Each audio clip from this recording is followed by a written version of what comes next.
That's absolutely right. Oh. Okay. List number 48, single sheet, all alcohol, local alcohol bills without amendments. It's the front and the back. Anybody want to pull any off? All of them? Anybody want to pull any off? Consent agenda. Anybody wish to be recorded in the negative on list 48? Seeing not, the vote is 10-0-1, and if Senator Ellis gets here, he can be added. Let's go to 49. Yes, Senator, Subcommittee Chair. Just to confirm, on list 48, they are all identical to our Senate bills, correct? Yes, sir. Okay. Okay, 49. These again are local alcohol bills, all with some amendments. We can go through them one by one. I don't want to rush something. If you want to take a minute to see what they are, these are amendments.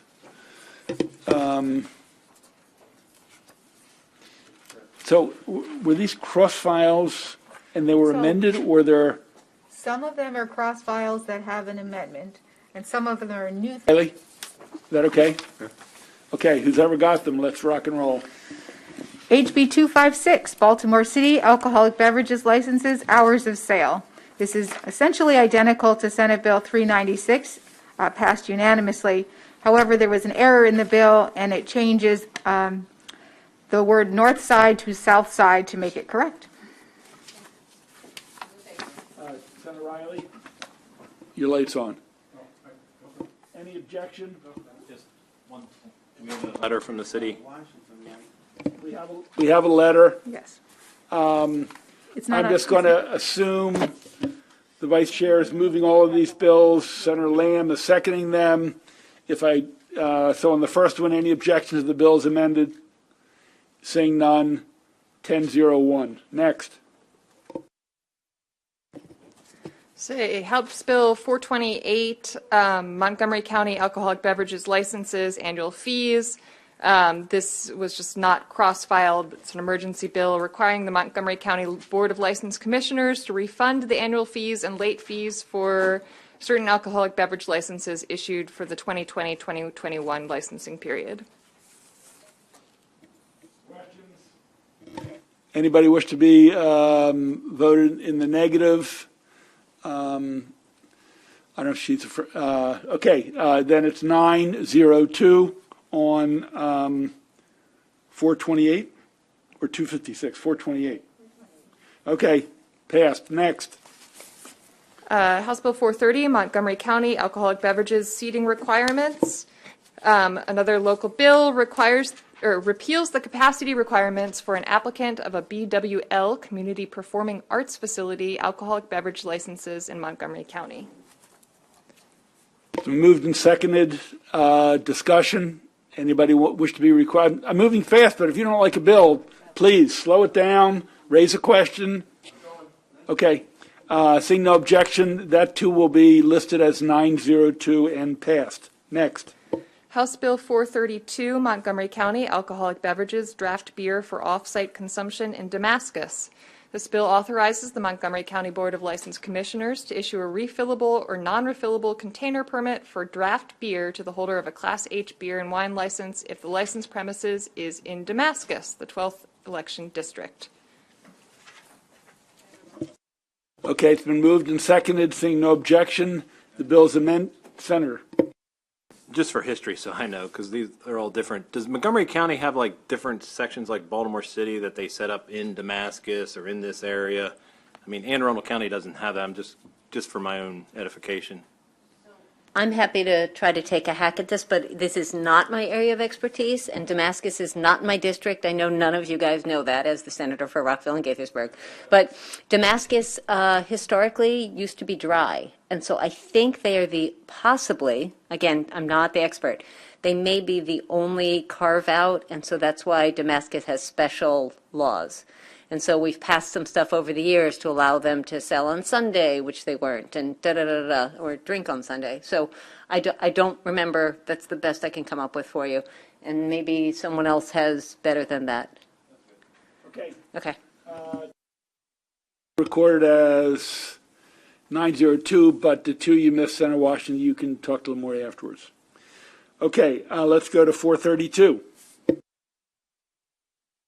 That was 432. We're at 529, St. Mary's County Alcoholic Beverages Distillery On-Site Consumption Program, or Permit. This bill authorizes the St. Mary's County Board of License Commissioners to issue an on-site consumption permit to the holder of a Class 1 distillery license for the use at the location of the licensed premises. The permit authorizes the sale of mixed drinks made from liquor produced by the distillery that is mixed with other non-alcoholic ingredients for on-premises consumption. Questions or discussion? It's moved and seconded. The bill is amended. Seeing no red lights, it will be recorded 10-01. Next, 555. House Bill 555, Baltimore County Alcoholic Beverages Class D Beer, Wine, and Liquor License. The House conformed this bill to Senate Bill 424, although they're not technically cross-files, which authorizes a drugstore to qualify for a Class D beer, wine, and liquor license. Discussion on 555, seeing none, that'll be recorded as 10-01. 814.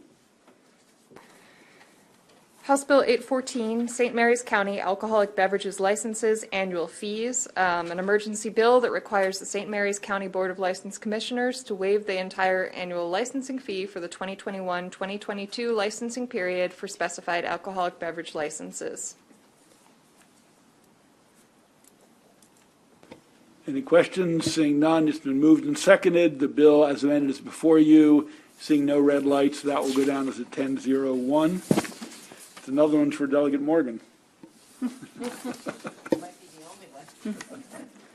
Next. House Bill 883, Allegheny County Alcoholic Beverages Class BD Beer, Wine, and Liquor License. This bill establishes a Class BD Beer, Wine, and Liquor License in Allegheny County that authorizes the holder to sell beer, wine, and liquor for on-premises consumption as specified. The Allegheny County Board of License Commissioners is authorized to issue up to 2 such licenses in a single year, and the bill requires a license holder to complete a food-alcohol ratio report once every licensing cycle as specified. Okay. The bill's been moved and seconded. Seeing no lights, we assume its passage as amended. That'll be recorded as 10-01. Let's go to 974. House Bill 974, Prince George's County Alcoholic Beverages License Sanctions and Sunday Off-Sale Permits. This bill authorizes the Prince George's County Board of License Commissioners to issue a Sunday off-sale permit to any Class A or Class B license holder with an off-sale privilege. An applicant for a Sunday off-sale permit must commit to spending a minimum of $50,000 to rehabilitate and renovate the licensed premises within 1 year after the permit is issued. By January 1st, the board must, 2023, the board must conduct a study of Sunday off-sale permits to determine how many permit holders failed to make the requirement reinvestment and how many times the reinvestment requirement was waived. The board must also submit the report to the Prince George's County Executive, the General Assembly, and the Prince George's County House Delegation of the General Assembly. Okay, the bill as amended has been moved and seconded. Discussion. Yeah. I'm trying to pull it up. Is this the one where they set up the penalties, enhanced penalties in Prince George's County? Or is that another bill? This is it.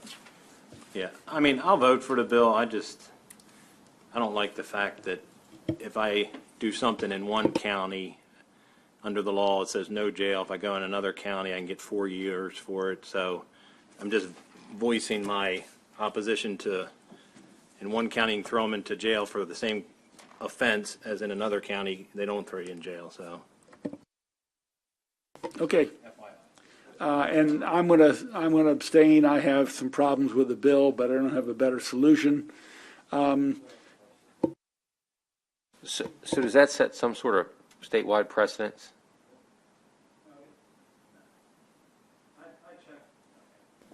I checked with legal counsel. It's constitutional, but it's up to the General Assembly to do that. You can do enhanced penalties. But are any other counties doing that? I don't know about jail time. I know like with speeding tickets they can do different fines and things like that. So again, it's legal. And there's another bill either on the list or will be on the list from Baltimore City that includes jail time. So it's up to whatever we approve for that jurisdiction. Adding jail. In this one, they're setting up a different jail time for the same offense. So in Baltimore City, they're saying if you do this, you get 1 year in jail potentially. In this case, it says if you're in Anne Arundel County, potentially get 0 jail. But if you're in Prince George's County and do the exact same thing, you can get a year in jail or whatever, 4 years in jail, I think it is. So.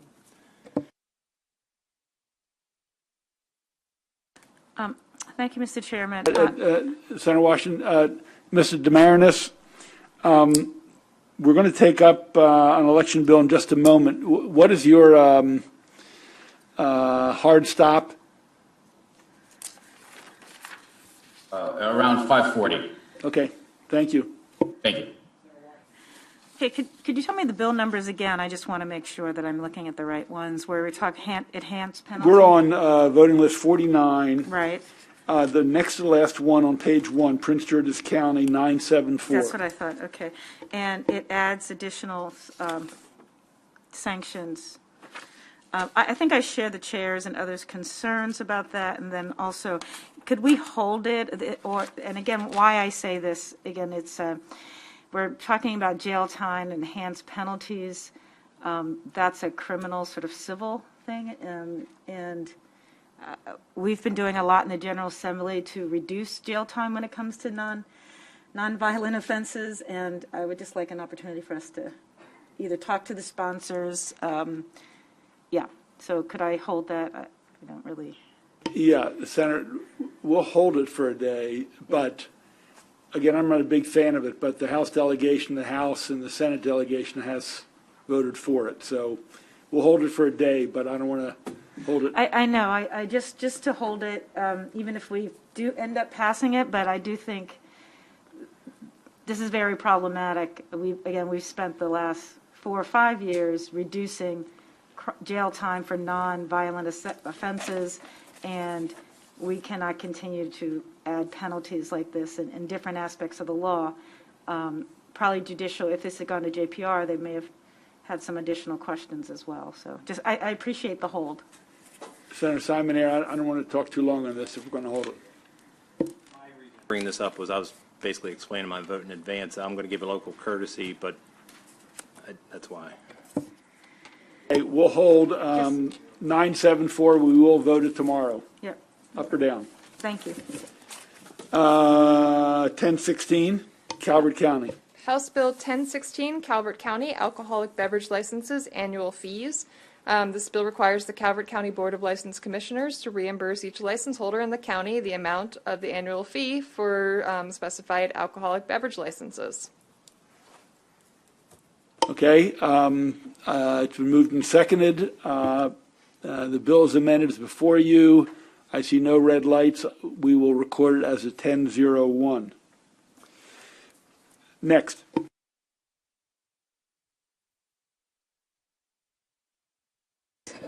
Washington County alcoholic beverages special event permits for wineries.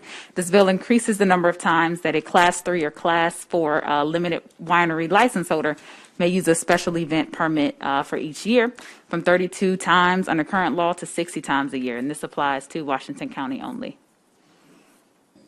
Senator Simon Ayer. A little history on this. We worked really hard to pass this last year. I personally worked to get it through in time because it was running late. This was a new bill last year. They didn't have any permits, and they wanted 60 to begin with. It was the will of the committee to put it back to 32. It passed. They came in this year and said, well, we want 60. So I talked with their sponsor, and he made a compelling case during the pandemic. So I would like to offer an amendment that would sunset it, like we do in the restaurants, to June 30th, 2023, and then we can reevaluate it. Because basically they're saying it's a special event permit, but with 60 events, that's every weekend and holidays, and it's not special, it's just normal business operation, so. Yeah, Senator, if that were the case, we'd have to renew it in '22. In other words, you'd have a 6-month gap, and I don't know what the right policy is, but if we sunset December and then we meet in January, the bill will take effect June or July, so there'll be a gap. So I don't know what you. I'm open to what you, I mean, that was the restaurants. Right, but I'm not sure we thought, well, I don't know if they're going to want to extend this for special occasions in Washington County or not. I think the restaurant's a little different situation. It's a whole systemic changeover. You know, we've allowed different jurisdictions to do special permits for weddings and parties and wineries. So, again, I don't care. Whatever, it's the will of the body. So what I like to do is make it a 2-year, so we can put it sometime after 2 years, so we can come back and evaluate it after 2 sessions. Okay, July 23. So then, well, that's not enough. Whatever you want. Legal counsel, whatever 2 years is, so for us to, in session. So if it's 21, 22, 23, So you'd want it to sunset like June 30th of '23, That's and what I then we could Yeah, but- renew it in January. but if my initial motion was June of 2023, wouldn't that give us 2 sessions? So maybe it's worth Yes. pointing out. Yes. I'm sorry. So it's worth pointing out that this is an emergency bill. So it'll take effect as soon as it's passed. So if we wanted to just make it 2 years after it passes both chambers, that language can just go in uncodified at the bottom. No, but the sunset, let's do June 23 is what the senator originally said, June 30th, 23. Yeah. Sunset. Any objection? Okay, the bill's amended. Anybody want to vote against it? Seeing none, 10-0-1, as amended with the senator's amendment. Next, please. House Bill 151, Howard County Class A alcoholic beverages licenses, quota by election district. This bill modifies the maximum number of Class A licenses of any type that Howard County Board of License Commissioners may issue as specified. The bill must be construed to apply only prospectively and may not be applied or interpreted to have any effect on or application to a Class A license issued before the effective date. Okay, we will assume it is moved and seconded, and the amendment's adopted. Anybody wish to discuss it or vote in the negative? Seeing none, 1151 is amended, or the House bill is passed. Next. Bill 1152, Howard County Alcoholic Beverages Class B Beer, Wine, and Liquor License Off-Premises Consumption.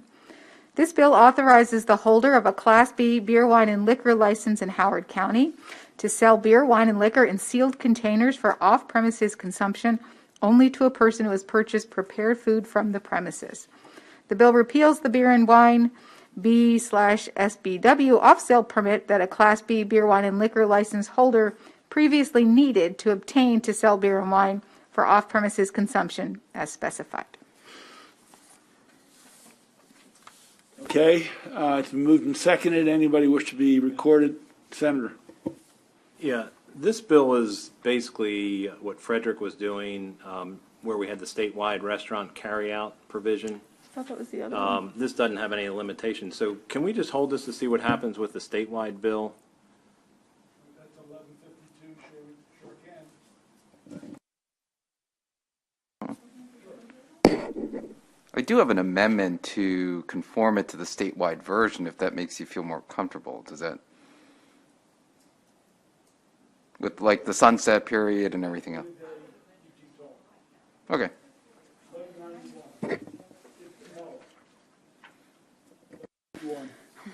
House Bill 1191, Howard County Alcoholic Beverage Inspectors. This bill requires the Howard County Police Department to employ inspectors to assist the Howard County Board of License Commissioners. The bill specifies that the chief of the county police department must have a final selection authority over the hiring of the inspectors. An inspector who investigates an alcoholic beverages license violation is authorized to issue a civil citation as provided in Section 10-119 of the criminal law article. Okay, 1191 is before us. Seeing no lights and no discussion, we will record it as favorable, 10-01, and take that to the floor. 1288. House Bill 1288, Baltimore City, 40th District Alcoholic Beverages. The Senate amendment, these amendments conform the bill to Senate Bill 755 as passed by this committee and this Senate. The bill has been moved and seconded. Seeing no lights, no discussion, we will record this as 10-01 and send it to the floor. And finally, 677. Senate Bill 677, Allegheny County Alcoholic Beverages Transfer and Auction of Licenses. The amendments provided in your packet make it identical to House Bill 883 as just voted unanimously by this committee. Okay, it's been moved and seconded. Any discussion, any debate, any opposition? Seeing none, it'll be recorded as 10-01. Thank you, ladies and gentlemen. Thank you, Senator Simon Ayer, for putting some extra time in. Ladies and gentlemen, I would have, suggested, the alcohol subcommittee, but they're really, I think, would have wasted a lot of people's time, and we just have to make some judgments as to when to call you. It's a busy time. Thank you, Senator. Okay, we're going to try to at least cover two bills. Who knows, maybe more, but I'm not sure. We're going to go to HB 1047 on list 50. Mr. Demarinis, we may be calling on you on this. House Bill 1047. House Bill 1047, Mail-in Voting Enhancement Act. This bill establishes provisions governing the availability, location, and other aspects of ballot drop boxes, absentee ballot instructions, voter access to absentee ballot application and absentee ballot status information, and a voter's ability to correct a problem with the voter's absentee ballot. The bill also requires the State Board of Elections to complete a specified report after each statewide election and requires a usability review of mail-in voting materials and forms. You will see there is an amendment in your packet from Senator Pinsky. What this amendment does is strike the provisions relating to ballot drop boxes, except for the prohibition and penalty for defacement. And these provisions would include the factors for citing, availability, numbers, etc.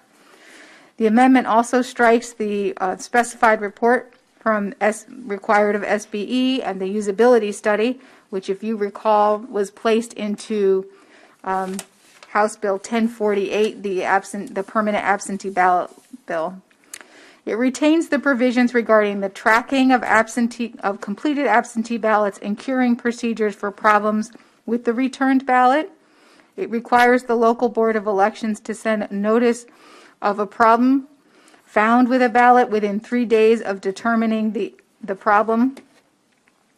And it authorizes the canvass of absentee ballots up to 18 days before the election instead of beginning the Wednesday after the election, and prohibits the tabulating of absentee ballots before Election Day. And the last item, about 3 days. Did you say that? I did. Okay. Ladies and gentlemen, these did not come full-fledged out of my own head. I relied on the vice chair for input from her expertise and work in other pieces of legislation. So first we need a favorable on the bill. Let's get it in front of us. It's moved. Is there a second? Second. This is meant to complement the other bills we've done to make it smoother, more efficient, and more open and transparent for the 22 election. Okay, I'm going to move the amendment, and there's a second from the vice chair on the amendment. discussion on the amendment. We stripped the bill of the language that has appeared in either one of the other versions of the permanent voting, the Kramer bill or the Wilkins bill. So it thins it out to only the things that have not yet been covered in other election bills. On the amendment, there it's in the number 50, page 3 and 4.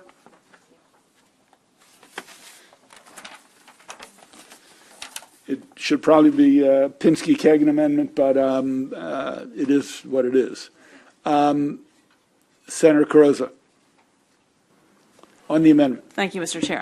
I'm just trying to play catch up now. Could you just go? It's the amendment is. Is The it bill as it included came, in the reprint? it's on page 5 of the same packet. List 50, page 5.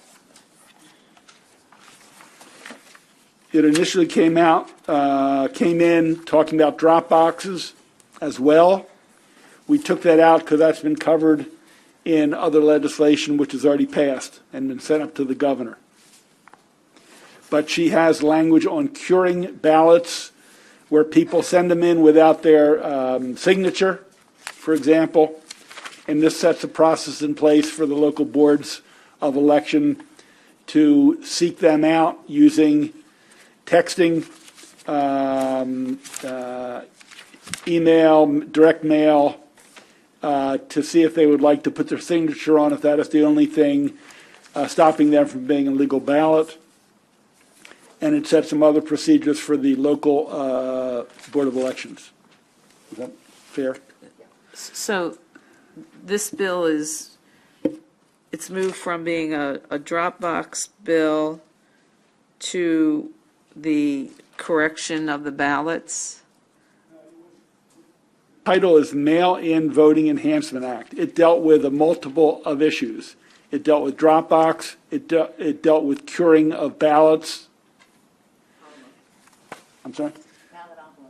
Ballot envelopes.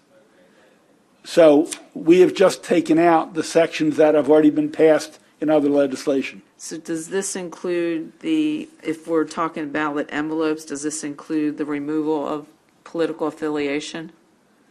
We've already passed that, I believe. Provisions in the permanent absentee ballot list, that bill, that's 1048, that address that are not in this bill any longer.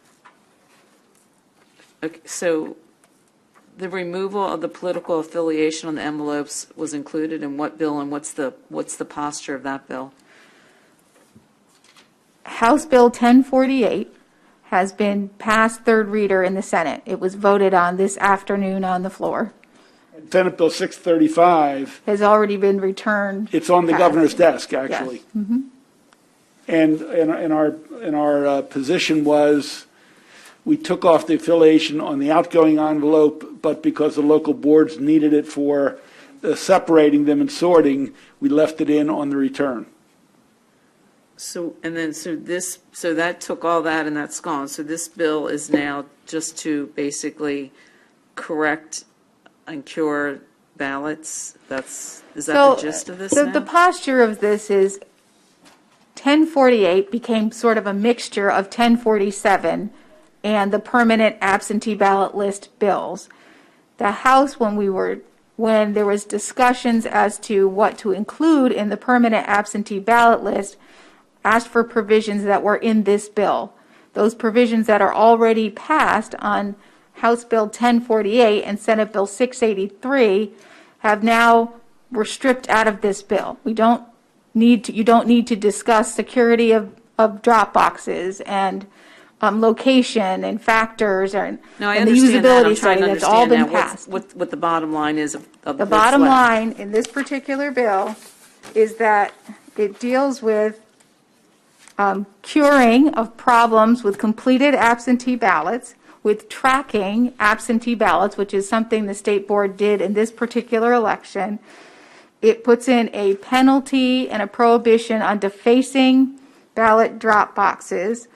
And it adds a provision that was discussed earlier in the session about starting the canvass of absentee ballots 18 days before Election Day versus now in existing law, which it doesn't start until the Wednesday after Election Day.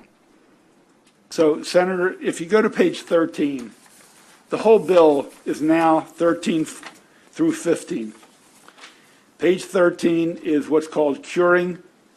It gives direction to the boards of election. 14 gives more information as to when they can count them and cure them and reach out to the voter. The top of 15 is how they should reach the voter.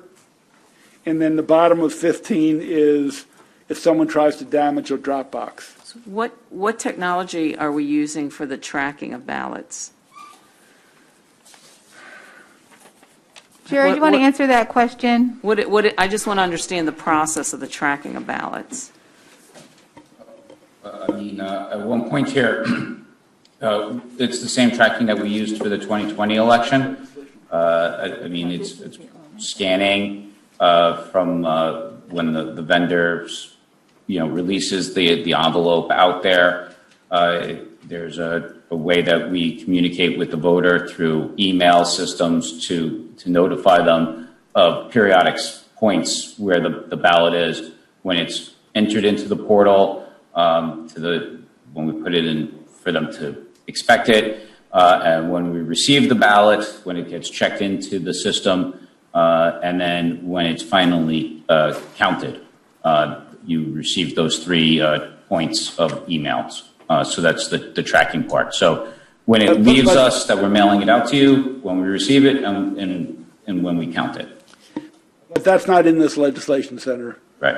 Okay, I thought it was mentioned that tracking was included in this. That they have to do it, that's all. Right. That's all it does. Okay, I think I have Senator Riley next. Thank you very much, Mr. Chairman. And Jared, I did an absentee ballot. The email process for my wife and myself went perfect. When you got it, when you received the application, when you got the ballot, and then when you counted it, very, very effective.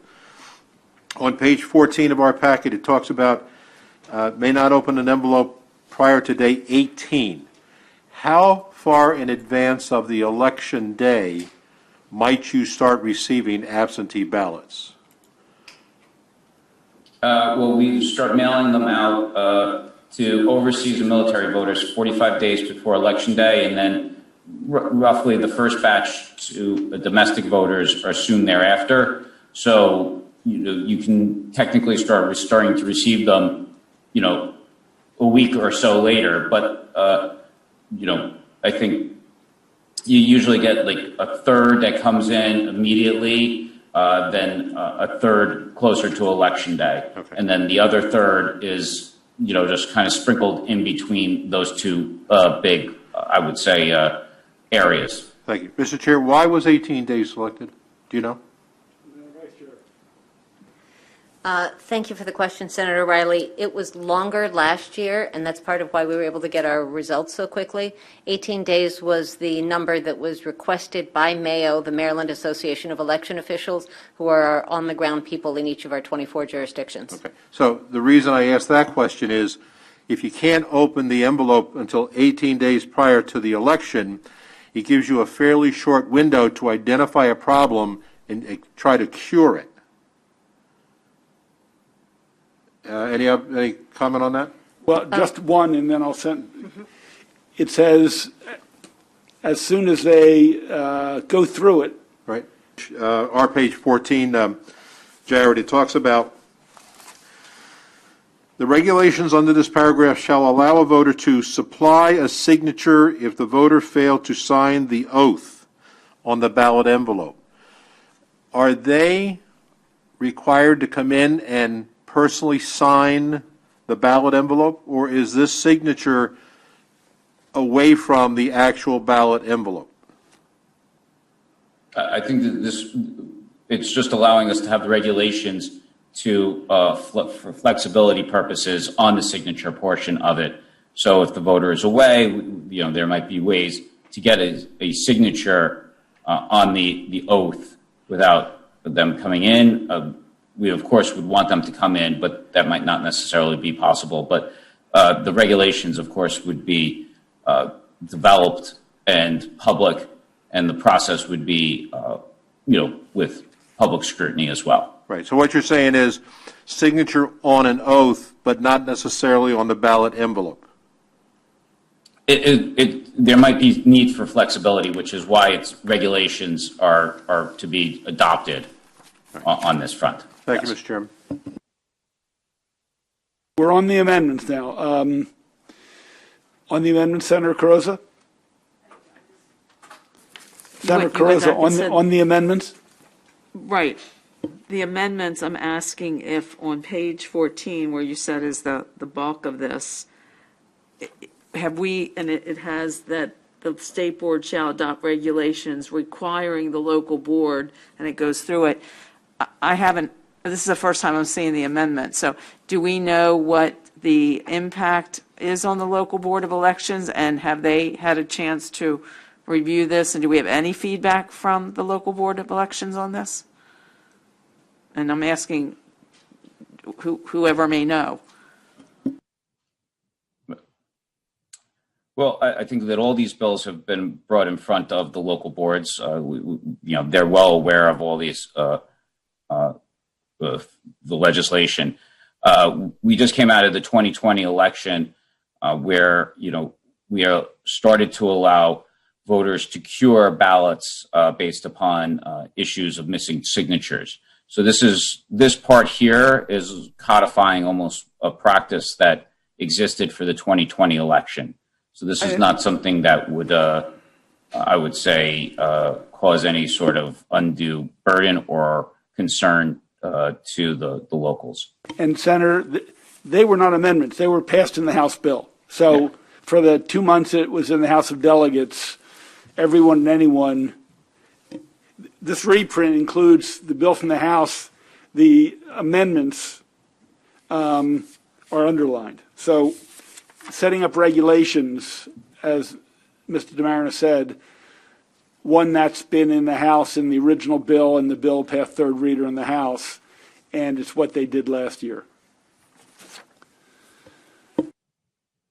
Understand if the local boards of election have this version of HB 1047, since we taken some of it and put it in another bill, now we have this, and now we have amendments, just to make sure that they've had at least the courtesy of seeing the latest version and if there was any feedback. So it's a good faith question. I really don't know. Well, who knows? Either they're paying attention and following a bill, or they're not.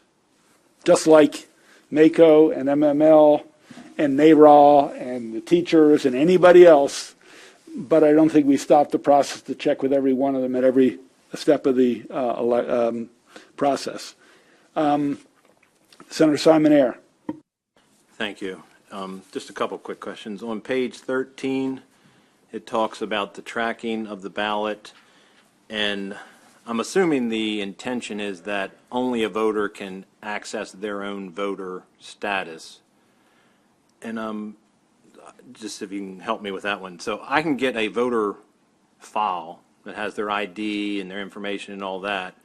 If I go on this website and I have that voter file, can I find out where their status of their vote is? Jared, did you hear the question? I did hear the question. I mean, if you, at one point here, it's an open portal that's it's public information as to if you requested an absentee ballot, and at this point here, it is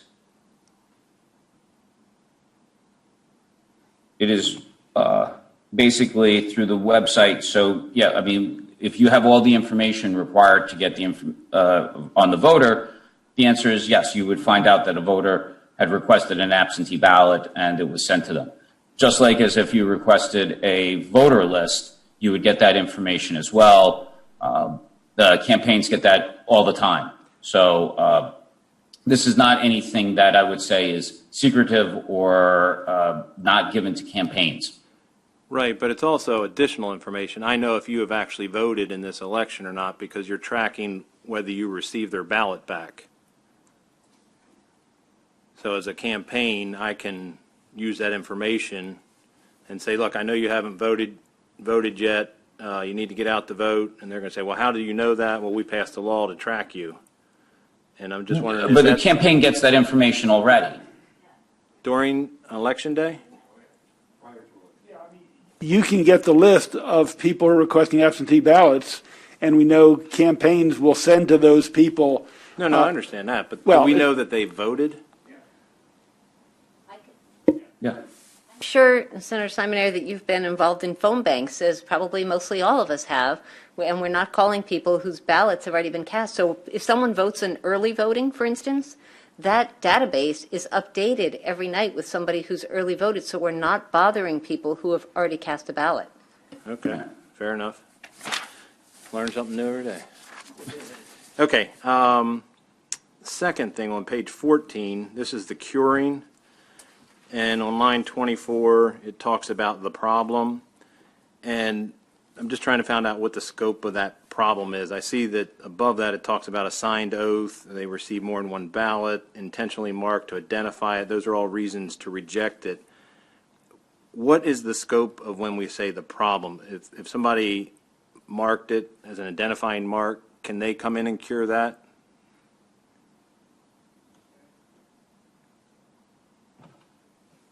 Hear the question or not? Yeah. I think he's reading. I think they're looking at the envelope, and if the envelope doesn't have a signature, that is a correctable problem. Is that right? I think so. I'm sorry. I was trying to understand the question. Right. It's more just on the omission of the oath on there. I think when you're talking about, and I'm looking at it, the current law about rejecting an absentee ballot, if the ballot itself is intentionally marked,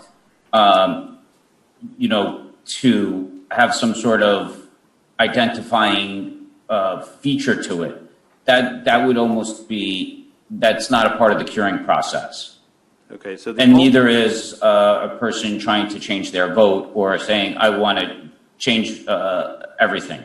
This is just basically an omission by the voter that is a technical omission to, that would reject the ballot, and now they have an opportunity to cure that technical omission.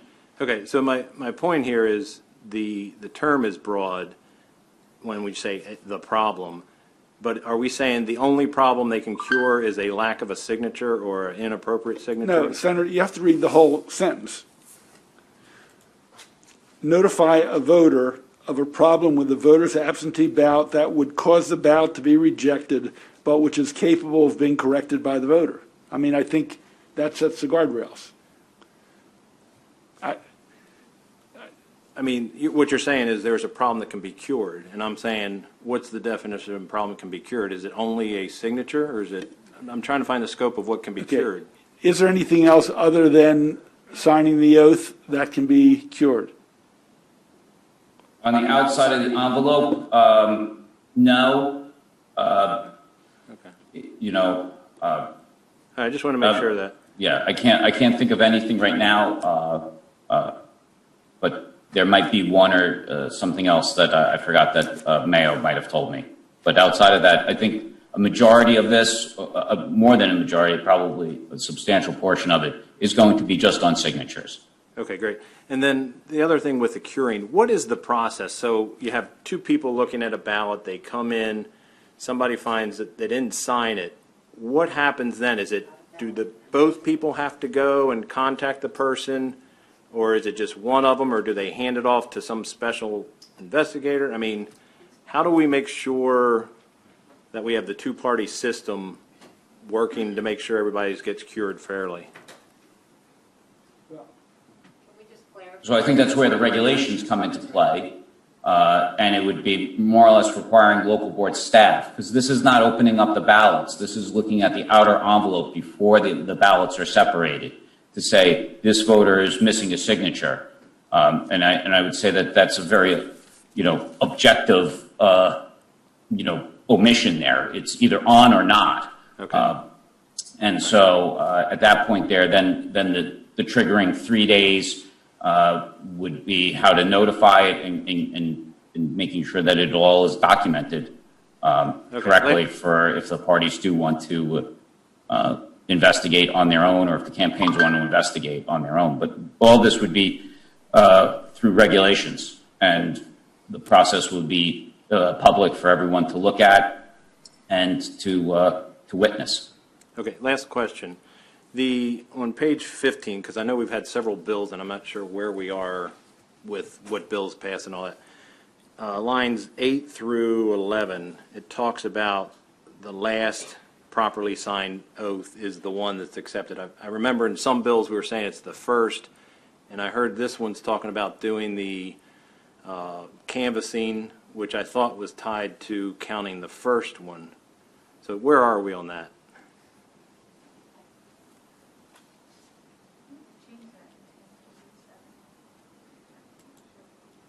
The question, Obviously, obviously, that's not in this bill. That's a different bill. That's which ballot to count first. That's a different bill. That's not in the amendments here.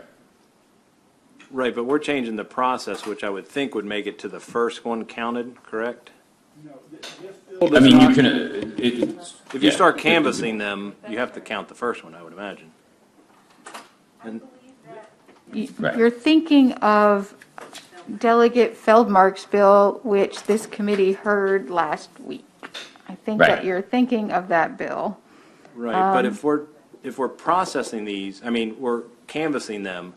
As soon as you separate them, you can't put them back together. So Correct. wouldn't we have to do? We would have to go to that one counted, right? Correct. So it isn't in the 1048. So, I mean, there's a couple options to make it consistent. You could offer an amendment to this bill to do that, or you could accept Delegate Feldmark's bill, which does that. Okay, because it seems in conflict with this section, if I'm reading it right. I think you might be correct. well,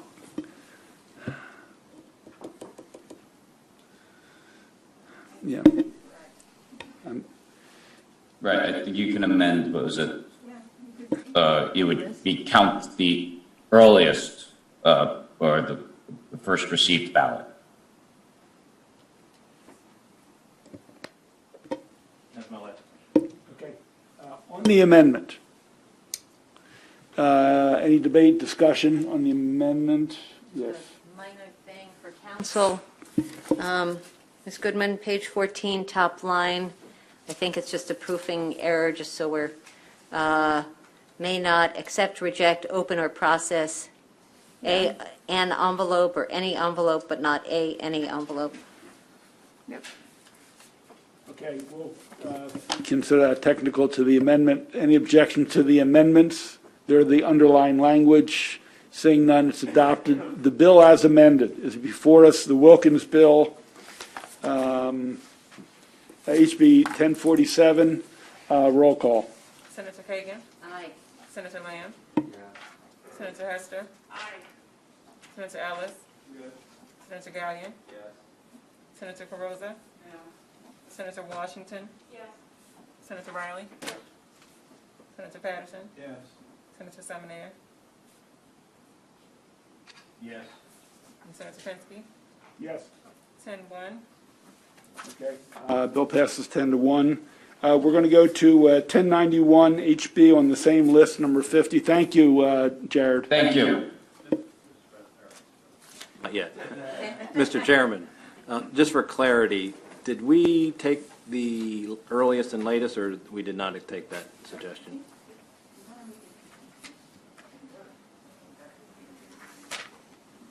Okay, the question was, did we clarify in this bill, or should we clarify in this bill, that the first submitted vote is the one that counts?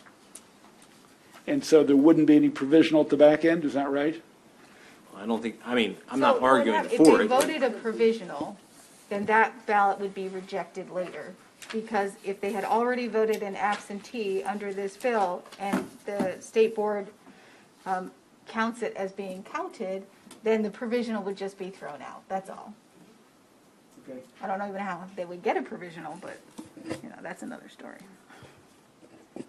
So to make this consistent, if you're going to start opening absentee ballots and start processing them and separating them from their envelopes, you would need to count the earliest versus the latest.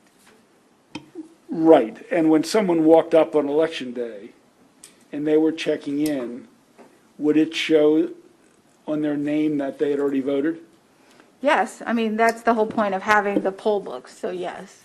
But some people insist on voting anyway, and they would be given a provisional ballot, and then later on, they would determine if this were changed from latest to earliest, then the absentee ballot would count.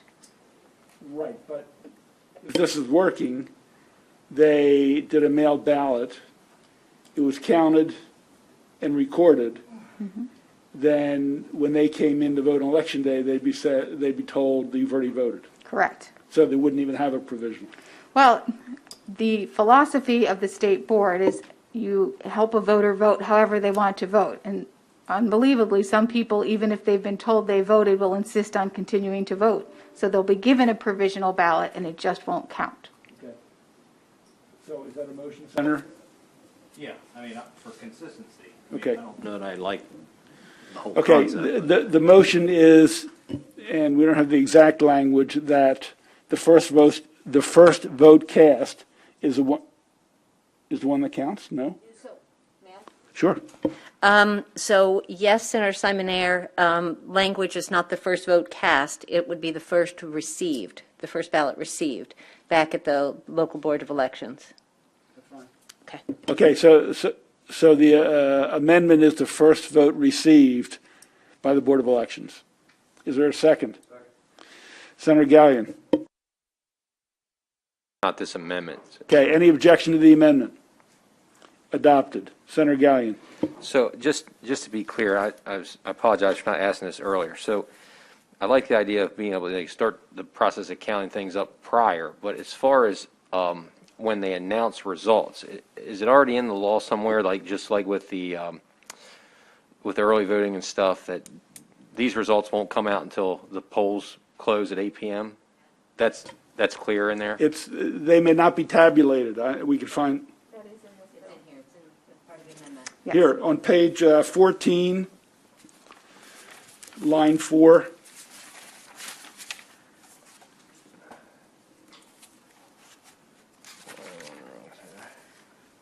Number 3. Right, but election day starts at 7 a.m. I want to know when the results will be announced. It wouldn't be this till is even earlier. In other words,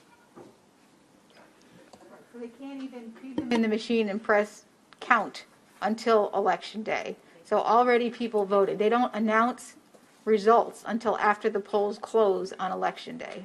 that's my question. Where is that? They're not announced. It's current law. I mean, that's current Okay. practice. The state board does not announce results until the polls close on election day. So nothing changes. That'll be Nothing across the changes board by for. that, no. Okay, I just wanted to they be can clear process but on. not tabulate. Okay, thank you. Okay. Did we finish the vote? I think we did finish. Yeah, Okay. Okay. yeah. Yeah. Oh, well. Do we need to revote the vote? No, we don't. No objection.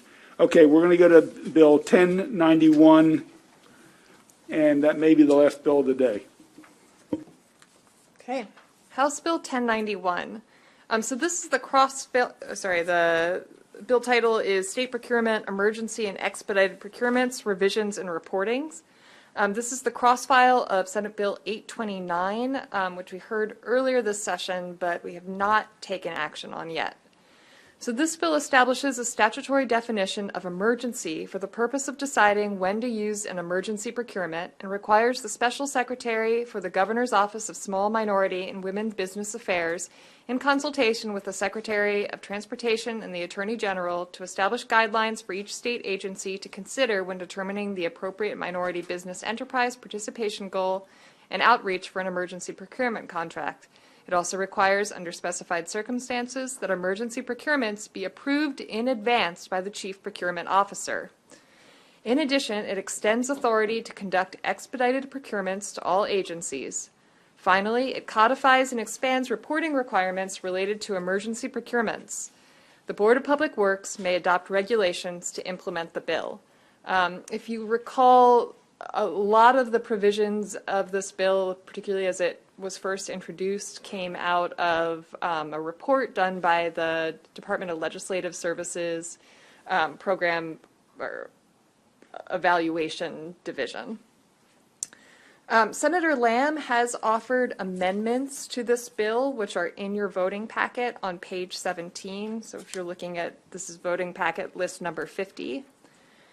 Senator Lamb's amendments would require a procurement officer to make a good faith effort to obtain at least 3 oral quotes on an emergency procurement. So that's adding to existing language in the law, saying that there has to be some effort to get some level of competition on an emergency procurement.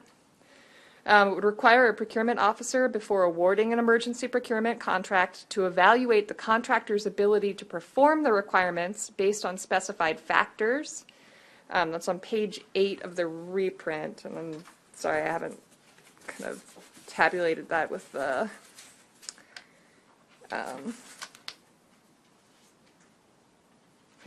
page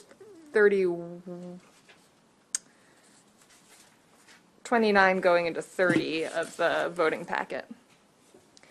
It would also provide that for emergency procurement contracts with a value of $1 million or more, that the procurement officer could not make an advance payment or pay upfront cost in excess of $2 million plus 30% of the contract value in excess of $2 million. It would also prohibit the unit from making any additional payments for at least 30 days. In the meantime, it would require the unit to submit a copy of the contract to the Board of Public Works within 7 days. And it would specifically authorize the Board of Public Works to review the contract at regularly scheduled meetings or at an emergency meeting called for that purpose, and to direct the unit or an appropriate control agency to take any appropriate action, including canceling the contract. Just to go into this provision a little bit more, the idea is limit on these large contracts, so over $1 million, limit the amount that could be paid up front, have sort of a holding period during which they couldn't make additional payments to give the Board of Public Works time to review the actual contract and to cancel the contract if they felt it was inappropriate for whatever reason before additional state money was expended. The amendments would also require units to submit follow-up reports regarding delivery and use status of supplies and commodities not used within 1 month after the date the contract is awarded. Would require emergency procurement contracts to include provisions addressing the contractor's ability to perform the requirements of the contract within the emergency time frame. And finally, it would require certain reports required under the bill to be submitted to the Education, Health, and Environmental Affairs Committee and the Health and Government Operations Committee, in addition to the budget committees. Ms. Morton, just so I'm clear, were the amendments that I suggested replaced with the Lamb amendments or consolidated with them? The ones we discussed are part of this. I didn't realize you wanted separate amendments. No, I just want to be clear. Yes. So in the reprint, does that include the Lamb amendments? Yes. Yes. Okay, and so the amendments that got melded from the chairman and Senator Lamb are all copacetic and fit together? Yes. Okay. First, let's have a motion on the Resnick bill. It's been moved and seconded. Let's, for discussion purposes, move the amendments, the Lamb amendments, been moved by Senator Lamb and seconded by Senator Patterson. So the bill and the amendments are now before us. Senator Riley. Mr. Chairman, got an email from Department of Corrections, and they wanted me to verify on page 29 this 48 hours issue. Is it my understanding that no work can be done for 48 hours from the start of an emergency unless the procurement officer obtains the approval?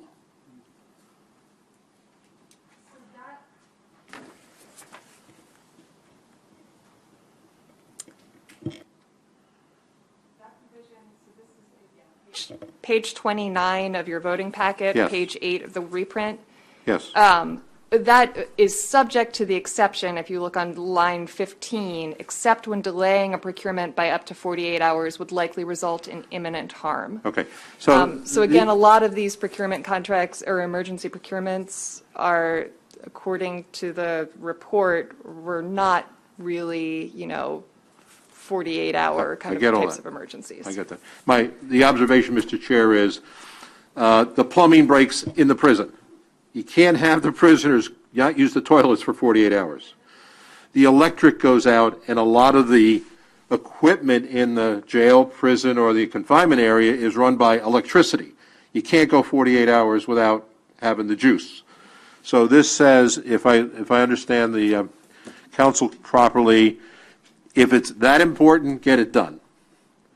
If it's truly public health, safety, and welfare. All right, thank you, Mr. Chair.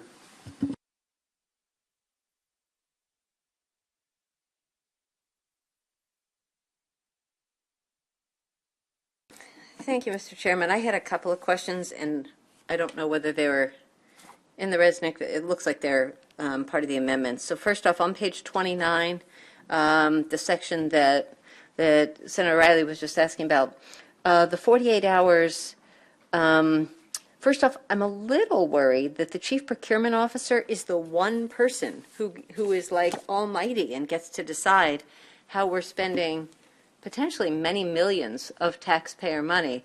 But having said that, sorry, on a 3-day weekend, there appears to be nothing about an appeal. So if she or he says, nope, this isn't an emergency, I disagree, you can't say, but let me explain again, or let me appeal to some other body or some override. It seems like if we could go to the Board of Public Works or something in an emergency, and again, what if the chief, so that's one question. The other question that I had is on line 29, 3 sub I, making reasonable efforts to solicit at least 3 oral quotes.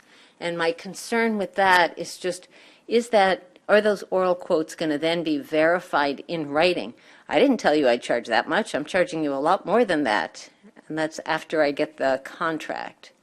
So I just wonder if somebody, that's Senator Lamb or counsel, who could speak to those two things. I can speak to that. We had an oversight meeting this summer after a couple of situations. In one of them, the procurement officers didn't approve it till after it had been approved and the check had been cut. So they were after the fact. Now, they are appointees of the governor. Now, I think it's going to be rare they're going to disagree with their boss. But not going through them at all, if it's inappropriate, is what we're trying to address here. That's number one. Number two, that was on the test issue. On the mask issue, they went to a company that had been in business for 36 hours. They didn't get 3 quotes. They got 1 quote, not in writing, from 2 people who had not been vetted, who had not been in this business before. So that's what's prompting, those type of actions are what's prompting this. So everything you just said I totally agree with and I think is valid. There's something about you always fight the last battle or you fight the last campaign and you're not thinking prospectively. And I'm asking prospectively. So I think both of those issues are valid, but I'm wondering whether we can do even better than just sort of unscrewing up the last time. So should there be some accountability? The chief procurement officer, if you said was appointed by the governor, should there be some ability to appeal? And the Board of Public Works, yes, the governor or lieutenant governor on there, but the comptroller and treasurer could provide that kind of additional circumspectual, I don't know what the word is, circumspection, in giving a decision. And then again, oral contracts, oral bids just seem sloppy. I would never trust that. I'm gonna agree. I'm gonna offer to hire you. I'm gonna pay you X salary, and then there's some confusion if it's not in writing. Two things, then I'll pass it on to Senator Lamb. I mean, on one hand, we want to be responsive to emergencies, and if it's got to be done in 24 or 36 hours, some of these firms may or may not be able to write a complete contract. If you get, look, would we do business if we had the time just without a contract? Absolutely not. No contract was used, and there weren't 3 bids for the test. We know that, and I don't want to replay that. I think we want to be careful to not make great the victim of the good, or however that phrase goes. The enemy of the good. So I think it's a balancing act here. Plus, it goes to Board of Public Works anyway, and part of the language is to say you can put out some upfront money and get it started, but you cannot, on behalf of the state, spend $9.5 million on something that is not proven. So we hold back final approval on some of the money. And if for some reason it's a rogue procurement officer, Board of Public Works is the final arbiter in the state of Maryland, those 3 people. Senator Lamb? And I think the chairman made some of my points, that the Board of Public Works does ultimately have the authority to do this. We're actually giving them more authority now, because right now they don't have the authority to stop these contracts. All they can do is remand, and that's well after the fact, after the money's already gone out. In some instances, the work's already been done by the time it's made aware to the Board of Public Works. And so, they're really the enforcer ultimately of that. The chief procurement officer could also designate someone else in case, they're on vacation or something like that. I would imagine this is the chief procurement officer of the entire state, so they do need to be on call, or somebody needs to be on call. There's probably an on-call phone that they would pass along to be able to do that. I think the written contract piece, I shared those concerns. I think in an ideal world, I would like a written contract, but right now there's not even a requirement for any competitive bid. So this is actually a step forward, and I'm concerned that if we do require a written contract, especially in some of these really tight scenarios, they're going to say they're not going to be able to get a written bid, I guess, not a contract, a written bid to be able to come back. And so this also does require that there be a written contract, which there wasn't in the instance of these tests. So that's also a step forward too. So I think in some ways it's trying to thread the needle. It's not perfect. I think anything with emergency procurements are not perfect to begin with, which is why you end up in that situation anyway. But it's probably the best that we can do. Following up, I have a question for Senator Lamb. Sure. Thank you. 2 things. So I understand, I'm sorry, Senator Ellis, for you first. Do you mind if I continue this? Okay. Thank you, Senator Ellis. So I make 3 phone calls. I get 3 bids. I hear 3 numbers and delivery dates, because it's both. It's how much and how quickly, right? Seems to me if I'm bidding on something, if someone's bidding on something that's multiple millions of dollars, I would think you're not going to write a 50-page contract, but even if you take out a sheet of letterhead and you write $2.6 million in 34 days and sign it, at least there's something in writing, however brief. And then if it's not written prior to selection of the right contractor, is there something, you get the first bit of money, but before you get any more money, we gotta get the whole thing in writing? Can we put that in there, one or both of those 2 items, just for accountability and transparency?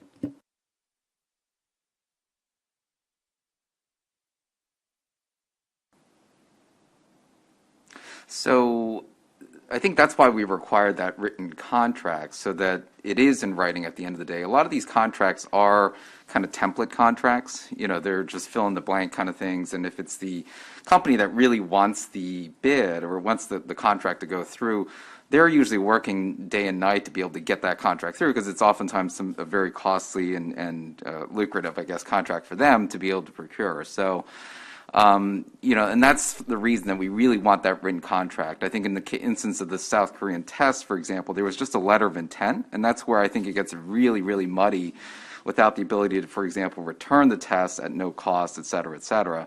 A contract normally would, because it has all those standard terms in there, would have the ability for the state to be able to, you know, have any of these terms take effect in the case these products or services didn't work or they weren't rendered, or et cetera, et cetera. So the bill does require that there be a written contract. And I think in looking back, and I think the Mr. Powell and his office in doing this assessments look back actually 8 years prior of different bids and such.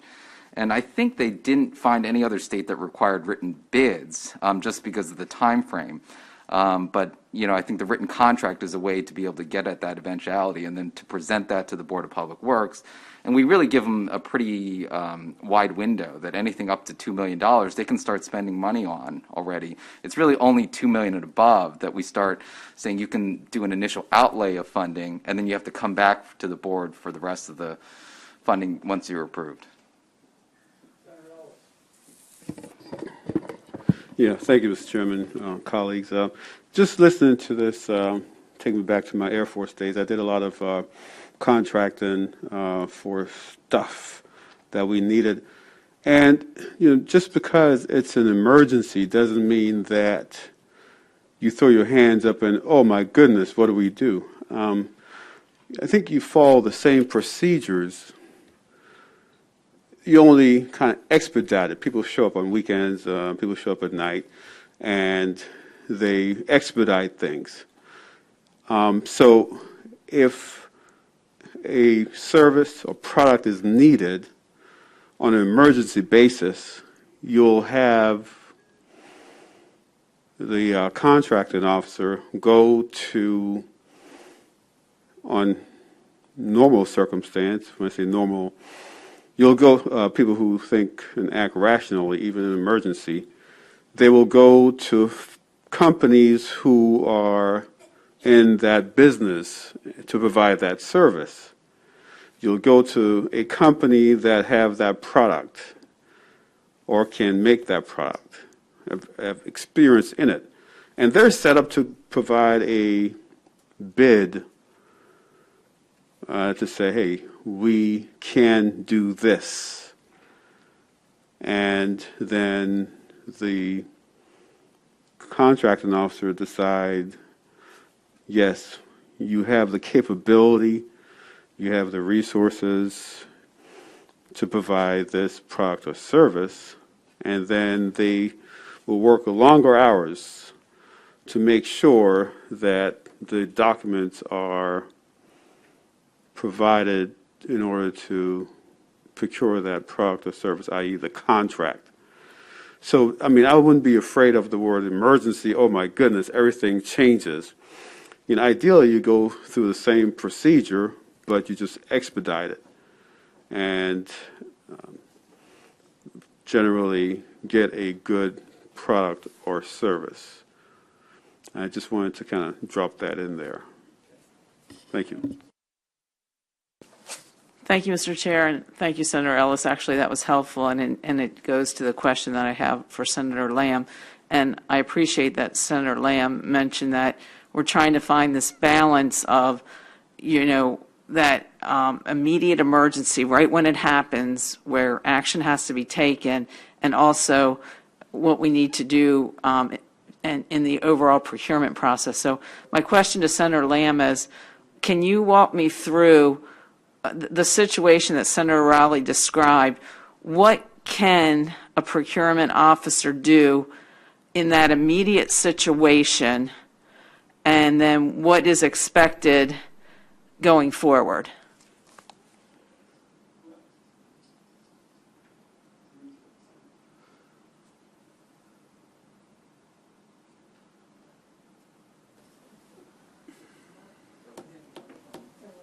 Sure. So to answer your question, let's say there's the locks fail in a prison, right? That's obviously an emergency.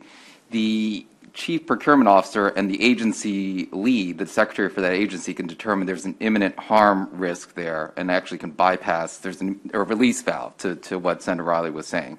So they can go through that. If it's determined not to be an immediate risk or harm, then they would, the chief procurement officer would sign off on that within 48 hours, or their designee, whoever was on call or appointed at that point in time.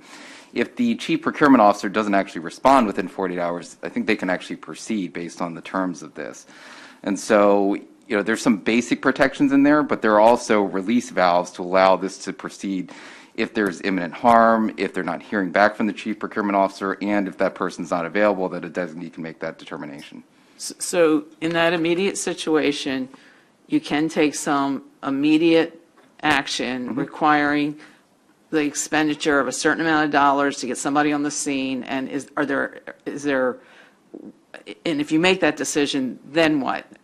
The questions were raised about whether that could be done orally, written, contract. At that point, you're trying to Right deal now, with there are no guardrails. There are 0 guardrails. In this summer, a check for $9.5 million was sent to South Korea without the approval of the procurement officer, without someone checking to see the tests were incomplete, and they had enough time and money to spend $475,000 for a charter flight to bring him in for a photo op. And so I was just asking Well, in this situation, just what they could do in that. I just wanted to understand what they could do in that immediate situation. And the senator answered your question. And they can spend up to $2 million. That's and then okay. anything Oh, beyond okay. that, they can spend 30% of the difference beyond $2 million pending Board of Public Works approval. So once the BPW approves of that, then they can spend the rest of the balance of the difference of the contract that needs to go out. Mr. Chair, that's what I was asking. I just needed to know that they could take immediate action. I wanted to know what the cap was. Thank you. Thank you, Senator Lamb. Okay, Senator, I would like to offer an amendment to your amendment to clarify this. And while I'd love to do a lot of things, I would like to get this bill passed. On page 29,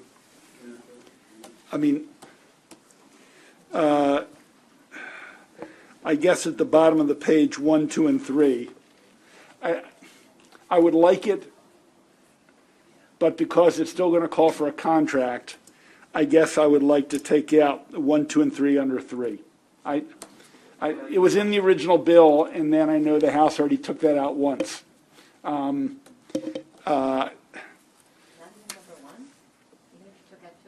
you give us the page number stuff now again, where you are? 29. As much as I'm critical of that, That's a thing.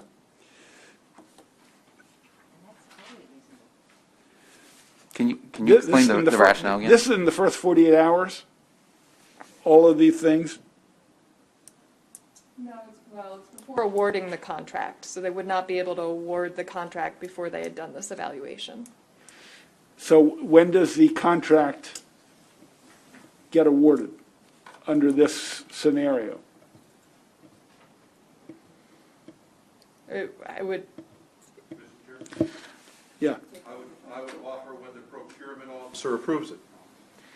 Yeah, and it could be the procurement officer just doing a basic Google search, searching business entity records, making sure because in some instances, and I think we found in this, the middle person in these Korean tests were not even incorporated in the state. So basically doing some basic fact checking on this. Okay, then I before signing withdraw off it. on it. Okay. Before us is the Lamb amendment to 1091. Further discussion? All those in favor of the Lamb amendment signify by saying aye. Aye. Opposed, nay. Lamb amendments are adopted. 1091 as amended is before us. Further discussion? Senator Rowley, your light's on. Do you want to? Vote. Okay. Let's vote. Roll call.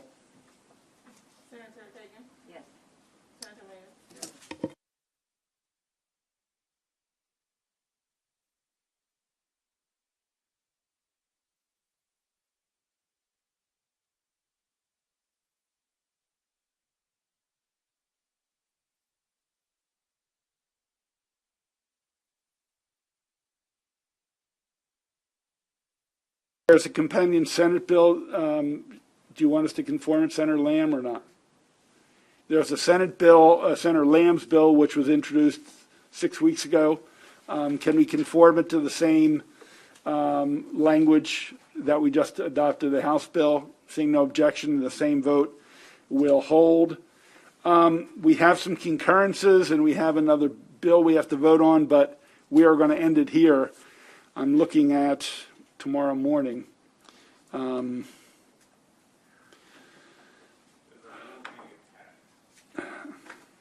got a sports betting briefing at 9:30. Yeah, but what? Sports betting briefing Fuck. by one of your members.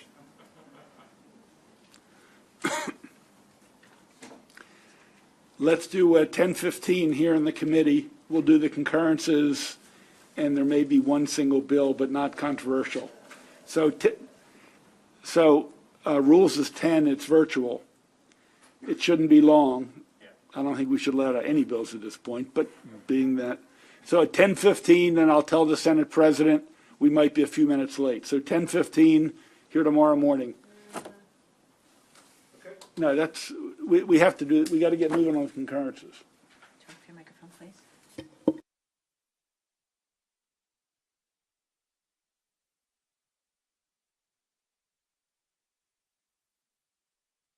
At 10:15, we will, please be here promptly. As soon as we get a quorum, I'm going to rock and roll. Ed is always here early. Okay. If you want to get here at 10:10, I won't fight you. We'll probably be ready by 10:10, actually. Okay. Thank you.